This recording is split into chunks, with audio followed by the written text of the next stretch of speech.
আজকে বেসিক্যালি আমাদের ভাইয়ার ডর্মে একটা ভর্তা পার্টির আয়োজন ছিল।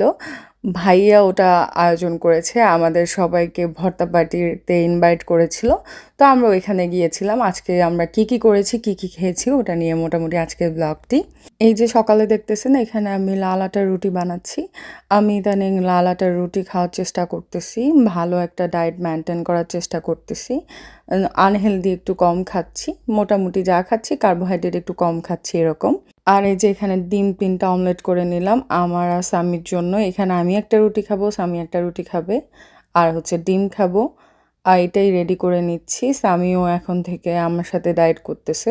আসলে ডায়েট না, মোটামুটি হেলদি খাওয়ার চেষ্টা করতেছি এই আর কি। এই যে এখানে ডাল গোশ রান্না করেছিলাম, ওইটা কিছু ছিল, ওইটাও নিয়ে নিয়েছি। তো আমরা এবার সুন্দর করে নাস্তাটা করে নিব। নাস্তাটা করার পর স্বামী আমাকে বলতেছে ও দুধ চা খাবে। তো আমি এখানে সুন্দর করে ওর জন্য দুধ চা বানিয়ে নিচ্ছি।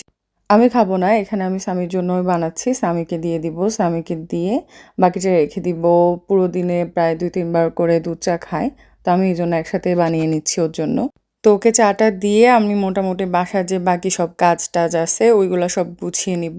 গুছিয়ে তারপর যেহেতু আজকে আমাদের লাঞ্চ রেডি করতে হবে না, লাঞ্চে কোনো কিছু বানানোর ঝামেলা নেই, তো আমি এখান দিয়ে একটু হ্যাপি।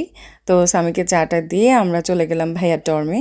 ওইখানে গিয়ে আমরা অনেক কিছু করেছি, প্রায় রান্নাবান্না সব কিছুতে ভাইয়াকে একটু হেল্প করেছি যেহেতু ভাইয়া একা মানুষ। ওইগুলোর আর ক্লিপ নেওয়া হয় নাই। এই যে ভাইয়া এখানে ভর্তা বানিয়েছে কয়েক রকমের।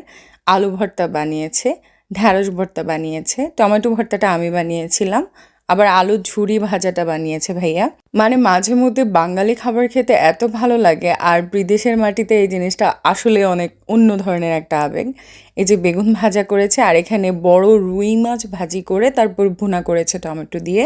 অ্যান্ড ওই দিনের খাওয়াটা বেস্ট ছিল, আমার এখনও মুখে লেগে আছে। লিটারেলি এত মজা ছিল এভরিথিং। সব থেকে বেস্ট ছিল ভর্তার মধ্যে হচ্ছে টমেটো ভর্তা, আলু ভর্তা। তারপর ভাইয়া যেহেতু বগুড়ার মানুষ, তো ভাইয়া এখানে একটা নতুন আইটেম করেছে যেটা আমি কখনোই খাই নাই। আপনারা যারা বগুড়ায় আছেন তারা কমেন্ট করবেন, আলুর ডাল। এই আইটেমটা আমার কাছে বেশ ইউনিক লেগেছে অ্যান্ড খুবই মজা লেগেছে। এটা আমি আবার বানাবো বাসায়। আর ভাইয়া বলছে ওইখানে নাকি গরুর মাংস দিয়ে আলুর ঘাটি বানায়, এরকমও একটা আইটেম আছে বগুড়াতে। ওটাও একদিন আমাদেরকে বানিয়ে খাওয়াবে। এই যে আমি প্লেটে সব ধরনের ভর্তা একটু একটু করে নিয়ে নিয়েছি, সুন্দর করে চারপাশে সাজিয়ে নিয়েছি। তারপর আমরা সবাই বসে বেশ মজা করে তারপর আমরা খাওয়া দাওয়া কমপ্লিট করেছি।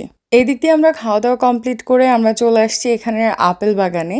এই যে দেখতেছেন আপেল বাগান থেকে একদম ভাইয়ার ডর্মের পাশেই আপেল বাগানটা। এই যে আপেলগুলো আপনি নিজের ইচ্ছা মতো নিয়ে ছিঁড়ে খেতে পারবেন, বা বাসায় আসতে আপনি নিয়েও আসতে পারবেন। মানে হচ্ছে এগুলা সম্পূর্ণ সরকারি, অ্যান্ড যার যেরকম ইচ্ছা নিয়ে খেতে পারবে, বাসায় নিয়ে আসতে পারবে, কালেক্ট করতে পারবে।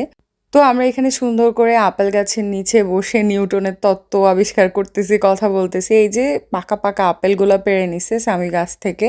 তারপর আমরা এখানে বেশ কিছুক্ষণ আড্ডা দিয়ে তারপর সন্ধ্যার আগে আগে বাসায় চলে গিয়েছিলাম।